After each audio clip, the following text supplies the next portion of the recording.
have Nido Milk and 2 tiny scoops sugar. We ready and put enough Nido Milk.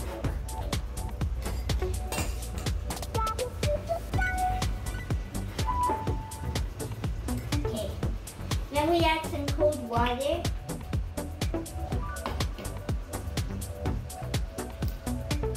Mix it all together. I'll try my best to make it a yogurty thing, or maybe it's not going to work. No, it's not going to work.